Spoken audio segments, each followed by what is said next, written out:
Hey Spurs fans, Paul Hotspur Hippie here, the only psychedelic soccer show on the internet. And we've got some football this weekend, which is nice because it's going to be a bit stop-start for a bit. Just when we thought we were over all those breaks, we've got a break because Chelsea are busy doing something else, being embarrassed hopefully. And then we got another international break before. It's just, I'm done with it. I thought we'd done all the qualifiers, but maybe not. Anyway, in some news, old Antonio Conte seems to be grabbing the headlines.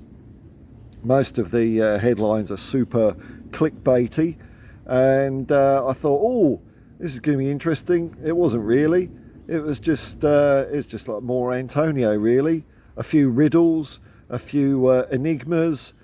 I didn't really get what he was on about. The big point, I guess, was two things. He kind of defended him blowing up in that press conference after our draw with Southampton, saying that sometimes the players, they need honesty, and I get that, but maybe they need a bit of coaching as well, because that was after our disgusting losses to Sheffield United. And the worst one for me last season was the capitulation against AC Milan in the Champions League, where we didn't look anything like being in the game from minute 1 to minute 90. Now, I guess you can blame players. Players have got to take their share of the cake, I suppose, but the buck stops with the manager. And by that stage, it wasn't working out with Conte. The other thing he was talking about was finishing fourth, which he describes still as a miracle, even though we're probably going to do better this year. Although, let's face it, we have got some new players.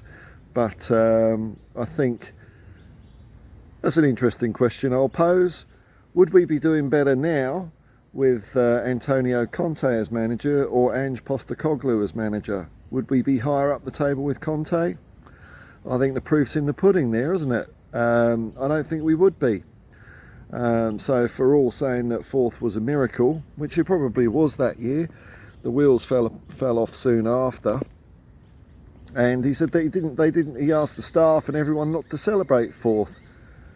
Now I kind of get that if you have on the horizon a possibility of winning the Premier League, which I think we do now, but I certainly don't think we had then. But I think, shouldn't you celebrate the best you can do at the time? And the best we could have done was fourth. It's quite an achievement. I think it was a bit unfair for the club not to celebrate, perhaps. But I don't know, there's probably a load of debate going on about it, about winning mentality and all this sort of stuff that people don't know what they're talking about. Anyway, I'm not really fussed about what he said. Because he's not the manager anymore. He's not around. It didn't work out, and I think we're much better off now under the tutelage of Ange Postecoglou, because you can see he improves players. I don't think Antonio Conte actually improved any of our players. He got the usual sort of bounce out of a few players that always seem to have a little bounce when we change managers, but then they go back to form. Thankfully, most of those players are not at the club anymore, so we don't have to worry about that infection of thought in the dressing room anymore. So this weekend, it's all up for grabs again. I'm sure it's been billed as a do or die, really important game. They're all important games, aren't they? It's funny, when you're sort of going for something, they all mean something. So we're playing the mighty Wolverhampton Wanderers, who we stuffed in the UEFA Cup final in 1972, and I think that's in their heads. That's been in their heads ever since then. For the last 52 years. I don't think they'll lay a glove on us. I think we're going to play well, because Ange wasn't happy after our last performance. In fact, I probably was the only person on the planet that enjoyed the game. So they would have been working hard this week, fixing up those errors, fixing up that attitude. As Ange said, we were taking liberties with the football. Maybe it's because I've just woken up, had a cup of coffee. I didn't spot it, but that's why I'm just a bum on a park bench. Look at that, room enough for one. So I'm looking for. I think there's a fair chance we're going to start really clicking now. We've got our full strength back. They've had a couple of weeks to regelify together. So I'm sticking with my usual tip, 5-0. I say it every week. I'm going to be right one of these weeks, sooner or later, and then I'll be full of hubris. But it should be a good game. Home advantage again. Hopefully the crowd will be up for it. Hopefully the players will be up for it.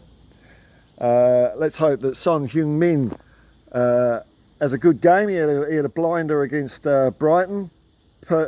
An inch perfect pass into Brennan Johnson. Let's see if we can take up where we left off. Son Heung-min, of course, nursing a dislocated finger at the moment because of some mysterious altercation in the South Korean camp over a game of table tennis before a match. Don't know quite how that all blew up into something, but I suppose in that cauldron of competitiveness and fire, if things aren't going your way and you aren't getting the results, then you probably don't want to be mucking around playing table tennis, especially when Sonny's around. You've got to do what your captain says, and it's good to have him back. We're going to be firing on all cylinders now.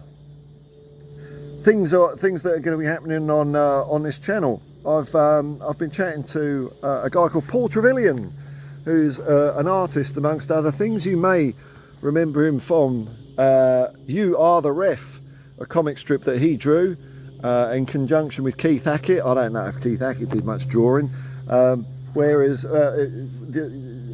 weird scenarios were put forward and you had to be the ref and decide, like a swarm of bees attacks the goalkeeper or a volcano opens up in the centre circle. Is it a goal? You are the ref, you decide.